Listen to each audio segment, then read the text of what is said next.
स्वागत है बच्चों आप सभी का आपके अपने चैनल संस्कृत की पाठशाला में। आज हम क्लास 9th के बच्चों के लिए प्रैक्टिस पेपर के सॉल्यूशंस लेकर के आए हैं। इस प्रैक्टिस पेपर की पार्ट 1 की वीडियो हम बना चुके हैं पहले ही 4 क्वेश्चंस तक उसमें हमने दो पार्ट कर लिए थे। पार्ट 1 खंड क और ख हम दो कर चुके हैं। आज हम ग पार्ट करेंगे इसका। तो पहला है क्वेश्चन अनुप्रयुक्त व्याकरणम, जो कि आएगा आपका 25 नंबर का आएगा। 25 नंबर का अंक है इसके। और इसमें क्या पूछा गया है अब वो देखते हैं। कहा गया है कि अधोलिखिता नाम पदा नाम संधि पद या संधि विच्छेद व कुरु। या तो आपको संधि करनी है या फिर आपको संधि विच्छेद करने हैं। या तो आपको जोड़ना है, जैसे सेकंड वाला है इसमें आपको प्लस का साइन दिया गया है और इसमें आपको जोड़ करके लिखना है।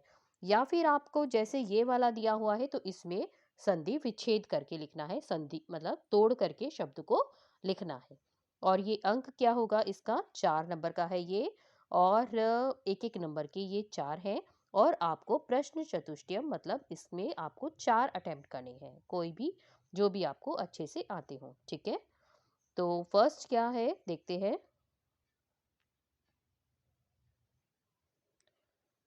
तो देखिए इसमें जैसे पहला लिखा हुआ है चलेत उच्छलेत। अब आपको जब इसको प्रोनाउंस करेंगे, जब आप इसको बोल करके देखेंगे तो आपको खुद पता चलेगा कि इसको एक साथ हम नहीं पढ़ सकते। तो इसको कैसे पढ़ेंगे, हम संधि विच्छेद करके पढ़ेंगे। और संधि विच्छेद में क्या पढ़ रहे हैं हम, चलेत उच्छलेत। चलेत उच्छलेत अगर आप बार बार ऐसे बोल करके पढ़ेंगे तो आपको पता चल जाएगा कि इसको किस तरह से तोड़ना है। तो पहले का क्या हो गया, चलेत प्लस उच्छलेत। अगला है अधुना प्लस एव। अधुना प्लस एव, अब हमने इसमें कौन सी संधि है, इसमें वृद्धि संधि हो जाएगी। वृद्धि संधि में क्या है, आ, ये जो आ है न के बाद जो आ लिखा हुआ है और ये जो ए लिखा हुआ है इसका क्या हो जाएगा, आई हो जाएगा। मतलब बड़ा वाला इस तरह से आई। ठीक है, दो मात्रा है लगेगी अब। तो अधुना प्लस एव क्या हो गया, अधुनेव। इस तरह से इसको करेंगे। बहुत पूरे नंबर आते हैं इसमें, अगर आप थोड़ा सा भी ध्यान से करेंगे तो आपको यहाँ पर 4 में से 4 ही अंक मिलेंगे। अगला है खगो उत्तमः।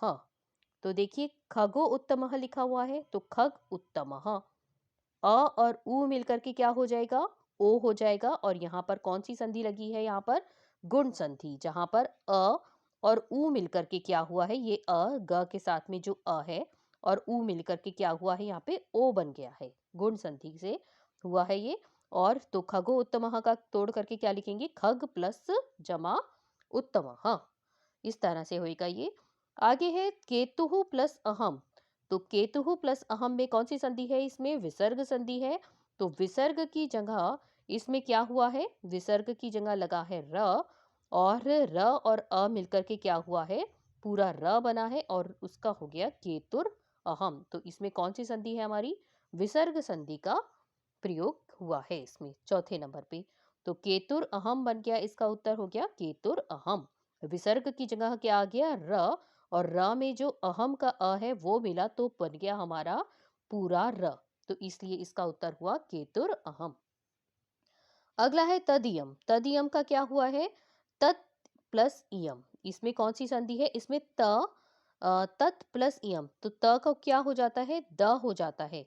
और मतलब त को क्या किस में बदल देते हैं, हम द में बदल देते हैं। तो यहाँ पर द लिखा हुआ है तो ये क्या है, पहले क्या था, ये तत् प्लस इयम था। और ये वाला त जो है किस में बदला, द में बदल गया। तो इसलिए ये हो गया तद और इयम का ई छोटी ई और यम, तद इयम इसलिए बना था ये। ठीक है, तो इस तरह से आपको संधि करनी है, बहुत आसान है। अगर आप थोड़ा सा ध्यान से पढ़ेंगे तो आपके इसमें पूरे नंबर आने वाले हैं। ठीक है, अगले क्वेश्चन पर चलते हैं हम, क्वेश्चन नंबर 6 पे। इसमें क्या करना है आपको, उचित विभक्ति प्रयोज्य रिक्त स्थानम पूर्ति कुरुत। आपको उचित विभक्ति का प्रयोग करके, विभक्ति का प्रयोग करके रिक्त स्थान की पूर्ति करनी है, रिक्त स्थान जो है वो भरने हैं। केवल प्रश्न चतुष्टयम, इसमें भी केवल 4 ही करने हैं और आपका ये भी होगा 4 नंबर का। ठीक है, तो इसमें पहला है जैसे कदा कार्यम पूर्णम करिष्यति। तो इसमें क्या आएगा, कदा कार्यम कार्यम पूर्णम करिष्यति। तो क्या आएगा, भवान। भवान क्या है, प्रथमा विभक्ति है। तो इसमें आ जाएगा प्रथमा विभक्ति का भवान। ठीक है, ये प्रथमा विभक्ति में है भवान। और भवान कदा कार्यम पूर्णम करिष्यति, कि आप जो है कब कार्य पूर्ण जो है पूरा करोगे। ठीक है, तो प्रथम विभक्ति लग गई इसमें, भवान उत्तर इसका सही हो गया। अगला है अगला है हमारा गजः डैश शाखा त्रोट्यति। तो हाथी, गज कौन होता है? हाथी। क्या कर रहा है? शाखा को क्या कर रहा है? तोड़ रहा है। तो इस शाखा को तोड़ने में क्या आएगा? शुंडेन। तो इसमें कौन सी विभक्ति है शुंडेन में? तृतीया विभक्ति। ठीक है, तृतीय विभक्ति लग गई हमारी। क्या आ गया? इसका उत्तर क्या हो गया? शुंडेन। कि गजः शुंडेन, सूंड से शाखा को क्या कर रहा है? तोड़ रहा है। सूंड से शाखा को तोड़ता है। तो इसमें हो गई हमारी तृतीया विभक्ति। ठीक है, अगला है इसका क्वेश्चन नंबर 6 का ही है ये। इसमें थर्ड है डैश वार्तालापः ज्ञानप्रदः भवति। कि कैसा जो है किसका वार्तालाप, किससे बातचीत जो है ज्ञानप्रद होती है। तो इस किससे बातचीत होती है? विदुषाम, विद्वानों का जो ज्ञान हो वार्तालाप होता है, उन विद्वानों से अगर हम बात भी करते हैं तो वो क्या होता है? उससे हमें कुछ ज्ञान मिलता है। तो ये कौन सी विभक्ति है? इसमें षष्ठी विभक्ति है यहाँ पर। तो इसमें आ जाएगा विदुषाम। ठीक है, अगला है हमारा तस्मिन अत्र का विभक्ति। की तस्मिन जो है इसमें कौन सी विभक्ति है? तो तस्मिन का क्या अर्थ होता है? उसमें। तो उसमें कौन सी विभक्ति है? तस्मिन अत्र का विभक्ति। इस तस्मिन में पूछा है कौन सी विभक्ति है, तो इसमें कौन सी विभक्ति है? सप्तमी विभक्ति। ठीक है, अगला है हमारा शिष्य डैश औषधम आनयति। कि शिष्य जो है डैश किसके लिए औषधि लाते हैं? तो किसके लिए लाते हैं? गुरु के लिए। तो क्या आ गया? गुरुवे। और गुरुवे क्या होता है? कौन सी विभक्ति है यहाँ पर? हमारी चतुर्थी विभक्ति है। और आ गया हमारा गुरुवे यहाँ पर सही हो गया। तो शिष्य, शिष्य जो है गुरु के लिए औषधि लाता है। आन्यति मतलब लाना। ठीक है, तो औषधि लाता है, किसके लिए लाता है? गुरु के लिए। तो इसलिए हमारा सही हो गया गुरुवे। अगला करते हैं क्वेश्चन नंबर 7। 7 में क्या करना है? इसमें उचित लकारम प्रयुज्य, उचित लकार का प्रयोग करके, क्रियापद का प्रयोग करके चित्वा वाक्यानि पूर्यत। इसमें से भी आपको ऑप्शन दे दिए गए हैं और उनमें से आपको लिखने हैं। केवलम प्रश्न चतुष्टयम, ये भी 4 नंबर का है। तो देखिए 4-4 नंबर में और कितना आसान पूछा हुआ है। आपको मंजूष ऑप्शंस दे दिए गए हैं, आपको बस सही उत्तर का चयन करना है। तो पहला क्या है? उत्तमः बालकः नित्यम पाठम। जो उत्तम बालक होता है वो क्या करता है? नित्यम पाठम। नित्य जो है क्या करता है? पढ़ता है, पाठ को पढ़ता है। ठीक है, तो क्या आ गया हमारा? पठेत। तो पहले में क्या आ गया हमारा? पठेत सही हो गया। इसमें पढ़ता है। जो अच्छा बालक होता है तो वो क्या करता है? रोज जो है पाठ को पढ़ता है। अगला है सभागारे बहवः श्रोत्रः श्रोतारः सन्ति। तो संति क्यों आया है? क्योंकि बहुत सारे श्रोता हैं। कहाँ पर? असेंबली में। बहवः बहुत सारे, श्रोतारः संति। तो संति जब होता है, जब बहुत सारे होंगे तो संति, और जब एक के लिए प्रयोग होगा तो अस्ति। तो इसका उत्तर ये संति सही हो गया। अगला है मुनिये भिक्षाम, मुनि के लिए। तो मुनि के लिए मुनिये, मुनि के लिए भिक्षाम, भिक्षा देहि, मुनि के लिए भिक्षा दो। ठीक है, तो मुनि के लिए भिक्षा दो। तो क्या आ गया? आपने सुना भी होगा, अगर आपने कोई सीरियल देखे होंगे इस तरह के जिसमें बोलते हैं साधु महाराज आते हैं घर पर भिक्षा मांगने के लिए, तो कहते हैं भिक्षाम देही, इस तरह से बोलते हैं। तो मुन्ये, मुनि के लिए भिक्षाम देही, भिक्षा दो। ठीक है, आगे करते हैं इसी का 4th नंबर। इसमें है जनकः मम कृते द्विचक्रिकाम। जनकः, जनक किसको कहते हैं? पिता को। मम कृते मेरे लिए क्या? द्विचक्रिका, द्विचक्रिका क्या होती है? साइकिल जो होती है उसको क्या करते हैं? खरीद, क्रेष्यति, क्रेष्यति मतलब खरीदना। इसमें क्री धातु लगी है हमारी, क्री धातु है इसमें। और क्रेष्यति में क्री धातु है और इसका अर्थ होता है खरीदना। ठीक है, तो जनकः मम कृते द्विचक्रिका म क्रेष्यति। ठीक है, अगला है शिष्य गुरोः वचनम अवधानेन। शिष्य गुरु का वचन अवधानेन मतलब ध्यान पूर्वक क्या करता है? ध्यान पूर्वक अशृणुत सुनता है। ठीक है, तो शिष्य गुरु का वचन अवधानेन न अशृणुत, इसमें कौन सा है, लिंग लंग लकार लगा है, भूतकाल का है ये, और अशृणुत आ जाएगा, इसका उत्तर सही हो जाएगा अशृणुत। ठीक है, अगला देखते हैं, क्वेश्चन नंबर 8 पे आ गए अब हम। और इसमें क्या करना है, कारक उपपद विभक्ति, कारक उपपद विभक्ति आश्रित्य उचित पदानि विकल्पेभ्य चिनुत केवल प्रश्न चतुष्टयम। केवल आपको इसमें 4 करने हैं, ये भी 4 नंबर का है आपका, और इसमें भी आपको विकल्प में से चयन करना है। और उपपद विभक्ति क्या होती है, उपपद विभक्ति होती है जिस जो उप मतलब होता है समीप, जो शब्द के समीपता के कारण जो विभक्ति होती है, ठीक है, पद के समीपता के कारण जो विभक्ति होती है उसे कहते हैं उपपद विभक्ति। आगे आता है, जैसे पहला उन्होंने क्या पूछा है, अधः छात्रा उपविष्टः सन्ति। तो अधः मतलब क्या होता है, नीचे छात्र बैठे हैं। तो कहाँ पर नीचे छात्र बैठे हैं, मंच, मंच, मंच क्या होता है हमारा, स्टेज, मंच को कहते हैं मंच जो है होता है हमारा स्टेज। तो मंचस्य अधः, मंच के नीचे, अधः छात्रः उपविष्टः सन्ति, कि मंच के नीचे कौन बैठे हैं, छात्र बैठे हैं। ठीक है, अधः मतलब नीचे। आगे है, पिता डैश कुप्यति, पिता क्या करता है, क्रोध करता है। किसके ऊपर क्रोध करता है, पुत्र के ऊपर। तो पुत्राए, पिता पुत्र के ऊपर क्रोध करता है। तो इसमें कौन सी विभक्ति होगी, जब क्रोध करने में होती है हमारी चतुर्थी विभक्ति। ठीक है, तो चतुर्थी विभक्ति में क्या आ गया हमारा, पुत्राए, पिता पुत्र पर, पुत्र के ऊपर क्या करता है, क्रोध करता है।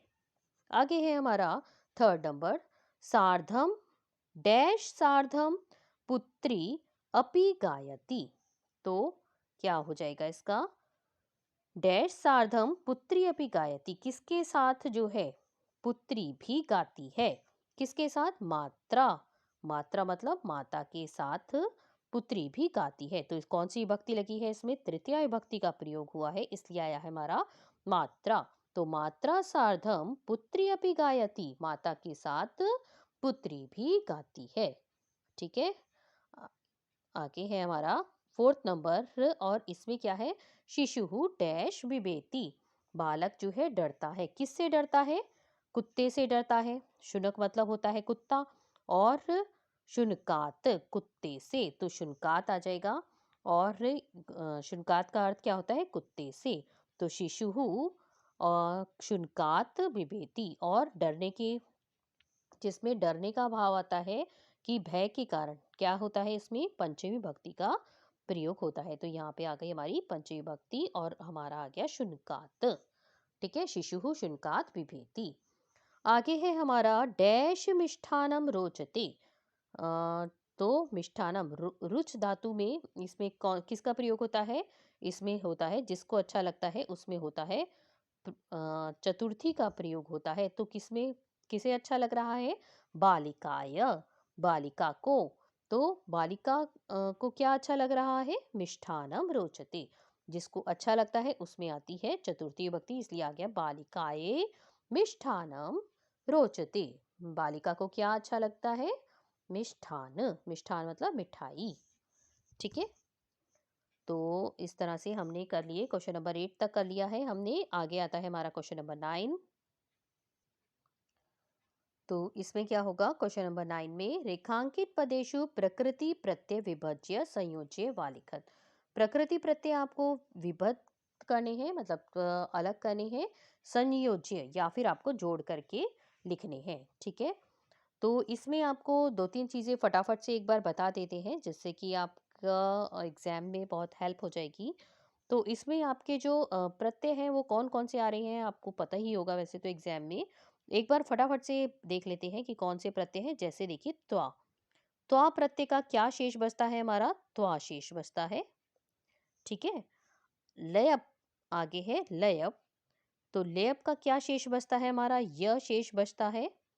और आता है हमारा तुमुन, ये आपको पता ही होगा वैसे अभी तक तो। तुमुन का क्या हमारा शेष बचता है, तुम। और कौन से है हमारे सिलेबस में, तुम है ये। और है हमारा त। त का क्या शेष बचता है? त, केवल त। और इसका क का लोप हो जाता है और केवल बचता है त। आगे है हमारा तवत। त, व और तू क्या क्या बचता है? तवत। इसको अब आप इसको अपनी कॉपी में नोट कर लेना इनको। और फिर आगे देखते हैं। अ, और कौन से हैं आपके उसमें? त्वतु। त्वतु का क्या बचता है? तवत, त, व और त। ठीक है। और आपके इस कोर्स में है क्षत्रि। क्षत्रि का क्या बचता है? अत। ठीक है। और शानच। शानच का क्या होता है? शानच का होता है, न है ये। शानच का क्या होता है? आन। लास्ट में आता है या फिर आता है मान। आन या मान। ठीक है। तो इस तरह से ये हमारे प्रत्यय 7 प्रत्यय हैं हमारे सिलेबस में। ठीक है। तो बस आप ये याद कर लेना कि किसमें क्या लास्ट में बचता है, तो आपको बहुत आसानी हो जाएगी। 3 ये है और 4 अभी आपको बता दिए, त्वा, लयप, तुमुन और त। ठीक है। अब हम क्वेश्चन स्टार्ट करते हैं। देखिए, पहला है जैसे तानि एव मिलित्वा पृथक्तया व अस्माकं पर्यावरणं रचयन्ति। तो मिलित्वा आपको लिखा हुआ है, आपको क्या करना है? इसको अलग करना है। तो मिलित्वा, लास्ट में क्या है? त्वा। और अभी आपको बताया कि त्वा इस तरह से जो लिखा होता है उसके लास्ट में क्या बचता है? ए, उसका त्वा बचता है। तो यहाँ पर लास्ट में आपको क्या दिख रहा है? त्वा दिख रहा है। तो इसका मतलब कौन सा सही हो गया इसमें? मिल प्लस त्वा। तो ठीक है, आधा क, आधा त और वा, इस तरह से लिखेंगे। ये वाला नहीं लिखना, ये वाला गलत हो जाएगा। क वाला आपका, उसमें आधा क बोलते इसको त्वा है, लेकिन लिखा कत्वा इस तरह से जाता है और क इसमें साइलेंट होता है। ठीक है। तो इसका शेष बचता है त्वा। तो इसमें मिल प्लस त्वा ये वाला सही हो जाएगा। अगला है नंबर 2। चित्र विचित्र वस्तुनि दृष्टवा सा विस्मयम गम प्लस त। देखिए, अब इसमें लिखा है गम प्लस त। तो त, ये देखिए त लिखा हुआ है, आधा क और त है ये जो लिखा हुआ है। ठीक है। तो गम प्लस त क्या बनेगा? गम प्लस त में क्या बनेगा? क्या बनेगा? अभी हमने पढ़ा था कि त का क्या बचता है? केवल त बचता है ना। और त, तो आप क्या कहेंगे कि गतः आएगा, लेकिन इसमें गतः नहीं आएगा, इसमें गता आएगा। क्योंकि ये किसके लिए है? सा। सा क्या होता है? स्त्रीलिंग। और स्त्रीलिंग में क्या लग जाता है? आका डंडा। तो इसलिए गता जो है इसका उत्तर सही हो जाएगा। सा मतलब वह। लड़की के लिए इस्तेमाल किया गया है, इसलिए आया है यहाँ पे सा। ठीक है। और इसका इसलिए उत्तर हो जाएगा गता। और यहाँ पर हमने देखा त का क्या शेष बचता है? त, केवल त बचता है और स्त्रीलिंग था, इसलिए गता हो गया इसका उत्तर। आगे देखते हैं थर्ड नंबर। थर्ड नंबर में है रामस्य सेना लंकाम गम प्लस तुमुन। बहुत आसान है। गम प्लस तुमुन, आपको बताया कि तुमुन का क्या बचता है? केवल तुम बचता है। और जिसमें आ जाएगा गम प्लस तुमुन का क्या हो जाएगा हमारा? गंतुम। ठीक है। लास्ट में आपको दिख रहा है त्वा नहीं हो सकता इसका, गातुम नहीं हो सकता, गतम नहीं हो सकता, तो क्या हो जाएगा हमारा? गंतुम। ठीक है। ये उत्तर हो जाएगा इसका। गम प्लस तुमुन क्या बनता है? गंतुम। बस आपको ये याद रखना है किसका क्या शेष बचता है। तो इस तरह से आपका ये क्वेश्चन नंबर 9 में 3 मार्क्स पक्के हैं, अगर आपने बस ये 7 प्रत्ययों का याद कर लिया कि किसका क्या शेष बचता है। आगे है हमारा इसी का फोर्थ पार्ट है। और इसमें क्या कहा है? बालिका विहस्य वस्तुन स्वीकरोति। अभी हमने क्या पढ़ा कि य किसका बचता है? लयप का क्या बचता है? शेष बचता है य। तो कौन सा प्रत्यय हो गया इसमें? लयप। तो देखिए, लयप का लिखा है, यही लिखा हुआ है, और तो कहीं लिखा भी नहीं हुआ है इनमें। ठीक है। तो कौन सा सही हो गया ये? और इसमें विहस्य में क्या है? वी उपसर्ग, हस धातु है और लयप जो है वो प्रत्यय है। ठीक है। तो इसका ये वाला ऑप्शन जो है घ वाला बिल्कुल सही हो गया। ठीक। अब आते हैं क्वेश्चन नंबर 10 पे, जो कि बहुत ही आसान है, बच्चों वाला क्वेश्चन है ये तो इसमें क्या करना है? इसमें आपको अंकानाम स्थाने उचित संख्या पद लिखनी है। अंकों के स्थान पर, जैसे आपको 4 नंबर दिया हुआ है, 975, इनके स्थान पर आपको बस क्या करना है? यहाँ पर संख्या लिखनी है, जो कि आपको सभी को याद होगी। केवलम प्रश्न चतुष्टयम, केवल आपको 4 करनी है, आधा आधा नंबर की है और 2 नंबर मिलेंगे इसमें आपको। तो वेदहा, वेद कितने हैं? चत्वारः संति। वेद कितने हैं? 4 हैं, इसलिए हमने लिख दिया चत्वारः। आगे है परिवारे नव, नौ को क्या बोलते हैं नव, तो नव सदस्य संति। आगे 75 को ये सब आपको गिनती अब तक याद होगी कि क्या बोलते हैं, मोहन पंच सप्तति प्रतिशत अंकानाम प्राप्तवान। मोहन ने कितने जो है अंक प्राप्त किए हैं, 75%। तो 75% को क्या लिख रहे हैं, पंच सप्तति। 75 को क्या लिख रहे हैं, पंच मतलब 5 और सप्तति मतलब 70 को कहते हैं, तो इसलिए आ गया पंच सप्तति।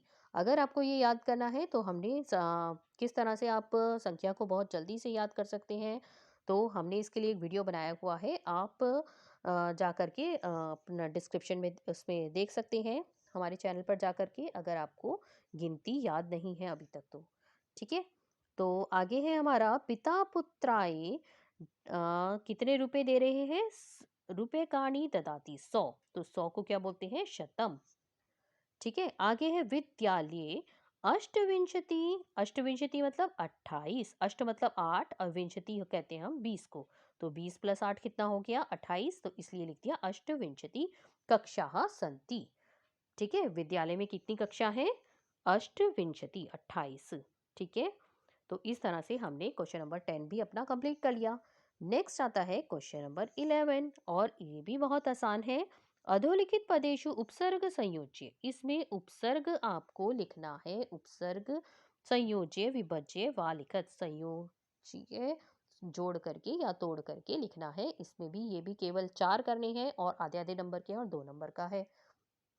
तो इसमें हमने आपके लिए यहाँ कुछ उपसर्ग लिख दिए हैं, ये आप पढ़ सकते हैं कि कौन कौन से होते हैं, प्र, परा, परि, प्रति, अधि, अभि, अति, अपि, दुर, दुस, निर, निस, वि, सम, आंग, नि, अन्न और अनु, अव, सु, उत, उप और अप। ये कितने उपसर्ग हैं, टोटल हैं ये 22, आप काउंट करेंगे तो 22 उपसर्ग हैं ये। ठीक है, और अब आपको देखना है जल्दी से कि क्या पूछा है। ठीक है, पहला है सम प्लस रक्षंती, तो सम का ये म क्या हो जाता है, अनुस्वार बन जाता है, और इस तरह से संरक्षंती हम इसको लिख देंगे, बस जोड़ करके लिखना है, देखिए प्लस का साइन लगा है। तो अब आगे पूछा है प्रयतते। अब प्र हमने देखिए यहाँ पढ़ा कि प्र क्या है, एक उपसर्ग है ना, तो प्र प्लस यतते, कितना आसान है ये, देखिए बस ये आपको देखने हैं कि ये देख लेना एक बार कि कौन कौन से हमारे उपसर्ग होते हैं। तीसरा है अधिक्षिप्ति, अधि अब देखिए इसमें लिखा हुआ है, ये रहा अधि भी मिल गया आपको, तो अधि अलग करके और क्षिप्ति लिख देंगे, कितना आसान, बच्चों वाला है ये तो बिल्कुल।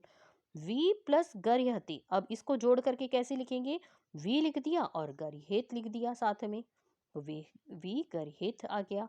आगे है प्रति प्लस भांति, इसमें भी जोड़ करके लिखना है, तो प्रति और भांति लिख दिया, बहुत आसान है, इसमें तो 2 नंबर आपके वैसे ही पक्के हो जाएंगे, बहुत आसान है ये तो।